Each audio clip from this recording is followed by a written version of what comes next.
বাইহাটা চাৰিআলিৰ বেজেৰাত উপস্থিত মুখ্যমন্ত্ৰী ডক্টৰ হিমন্ত বিশ্ব শৰ্মা পৰিদৰ্শন কৰিলে বেজেৰা উচ্চতৰ মাধ্যমিক বিদ্যালয়ৰ নৱনিৰ্মিত ভৱন।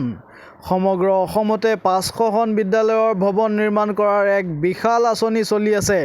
সেই আঁচনিৰ অধীনত বেজেৰা উচ্চতৰ মাধ্যমিক বিদ্যালয়খন নতুন আকাৰত নিৰ্মাণ কাৰ্য চলি আছে। News desk report, any Assam 24/7। এতিয়া একাধিক পদত নাপায়, কাৰণ এটা নিয়ম কৰা আছে যে যোনে চতুৰ্থ শ্ৰেণীত পায়, তৃতীয় শ্ৰেণীত পায়, তেওঁ চতুৰ্থ শ্ৰেণীত নাপাব। যোনে ওপৰৰ স্কেলটোত পায়, তেওঁ তলৰ পজিশ্যনটোত নাপাব। গতিকে এইবাৰ যাতে তেনেকুৱা ধৰণৰ ডাবল কেণ্ডিডেট নহয়, তাৰ বাবে এইবাৰ বহুতখিনি ব্যৱস্থা গ্ৰহণ কৰা হৈছে। এইবাৰ কেণ্ডিডেট লাভ হয়, নহ'লে 1-1.5 হাজাৰ ল'ৰা ছোৱালীয়ে ডাবল পায়। এইবাৰ আমি এটা ঠিক কৰিছোঁ, আৰু লাষ্টত কোনোবাই যদি ডাবল পায়, আমি আৰু এটা চিন্তা কৰি আছোঁ যে একেটা পোষ্টত দুটা হ'লে লটাৰী দি এটা কৰি দিম।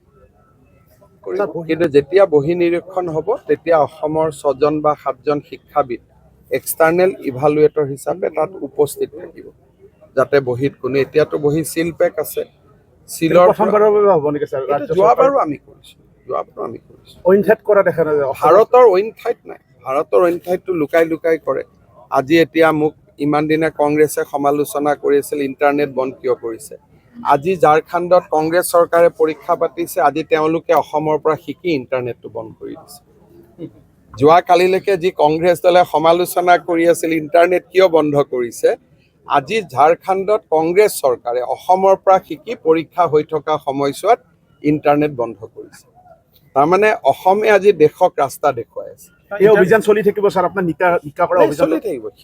এপইণ্টমেণ্ট গণ্ডগোল নাই, বিশেষকৈ এতিয়া অক্টোবৰৰ পৰা পুলিচৰ নিযুক্তিও হ'ব। ইয়াত বেলেগ কথা একো নাই, চব ল'ৰা ছোৱালীয়ে ভাল কৰি চাকৰি পালে হ'ল। আৰু ভালকৈ মহিলাৰ চেকিঙো হ'ব। মহিলাৰ চেকিং নহ'লে মহিলাই যদি কাগজ লৈ আহে কেনেকৈ হ'ব। গতিকে এয়াৰপৰ্টত যেনেকৈ চেকিং কৰে, সুধি লয়, পাৰ্মিশ্যন লৈ পেলাই চেক কৰিব। চেক নকৰিলে পৰীক্ষা কেনেকৈ হ'ব। এইটো যদি মহিলা বুলি মহিলাক চেক নকৰোঁ, কালি পৰহি ল'ৰাবিলাকে ক'ব যে ছোৱালীক চেক নকৰিলে, ল'ৰাক কিয় চেক কৰিছে।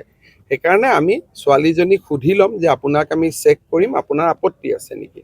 বোলে মোৰ আপত্তি আছে, আপত্তি যদি আছে তেতিয়াহ'লে তেওঁক আমি বেলেগ ৰুমত বহি পৰীক্ষা দিব দিম, আৰু তাত আমি ইনভিজিলেটৰ বেছি ল'ম।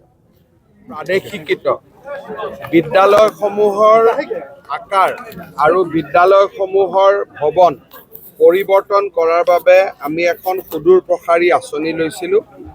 বৰ্তমান সমগ্ৰ অসমতে 500খন বিদ্যালয় ভৱন নতুনকৈ নিৰ্মাণ কৰাৰ এটা বিশাল আঁচনি চলি আছে। সেই আঁচনিৰ অন্তৰ্গত বেজেৰা উচ্চতৰ মাধ্যমিক বিদ্যালয়, এই বিদ্যালয়খন নতুন আকাৰত আমি জানুৱাৰী-ডিচেম্বৰ মাহত উদ্বোধন কৰিম, আৰু দুদিন পিছত লাহে লাহে অসমৰ প্ৰতিখন প্ৰাদেশিকৃত বিদ্যালয় আৰু চৰকাৰী হাইস্কুলৰ অৱস্থা আমি এনেকুৱা ভৱনলৈ ৰূপান্তৰ কৰিম। ছাৰ, 500খন বিদ্যালয় ইতিমধ্যে ক'লে আপুনি বনোৱা হ'ব, আৰু হোৱা নহয়, ইতিমধ্যে বিভিন্ন পৰ্যায়ত আগবাঢ়ি আছে। ছাৰ কিছু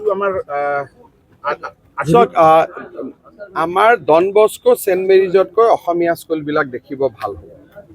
যিটো গতিত আমি কাম কৰি আছোঁ, আজি ডন বস্কো, ছেইণ্ট মেৰিজ দেখিলে যেনেকুৱা এটা লাগে যে ইয়াতে এটা পঢ়াৰ পৰিৱেশ আছে, কিন্তু বিনিয়োগৰ অভাৱৰ বাবে আমাৰ স্কুলবিলাকৰ পৰিৱেশবিলাক বেয়া হৈ গৈছিল।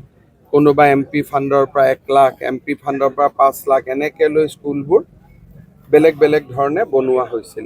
এতিয়া আমি প্ৰতিখন স্কুলতে 8ৰ পৰা 10 কোটি টকা দি ভৱনবিলাক নতুনকৈ বনাইছোঁ। হাইস্কুল পৰ্যায়ত এই কামটো আমি কৰি আছোঁ। 4000 স্কুল আছে, এই বছৰ 500খন লৈছোঁ, আৰু 500খনৰ বাবে আমি টকা পইচা যোগাৰ কৰাৰ কাৰণে চেষ্টা কৰি আছোঁ, যাতে টোটেল 1000খন আমি নিব পাৰোঁ। ভৱন বনালোঁ, শিক্ষক নিযুক্তি দিলোঁ। বাকী ফেৰ মাৰা কামটো শিক্ষক আৰু ছাত্ৰ অভিভাৱকৰ। মুখ্যমন্ত্ৰীৰ যিটো দায়িত্ব যে ভৱন দিব লাগে, শিক্ষক দিব লাগে, সুবিধা দিব লাগে, সেইখিনি আমি কৰি দিম। বাকী অভিভাৱক, ছাত্ৰ, শিক্ষক সকলোৱে লগ লাগিলেহে এখন বিদ্যালয় হয়। ভাল হৈছে আৰু ভাল হৈ থাকিব, কিন্তু মই ভাবোঁ যে আৰু আমি বহুত ভাল কৰিব পাৰোঁ।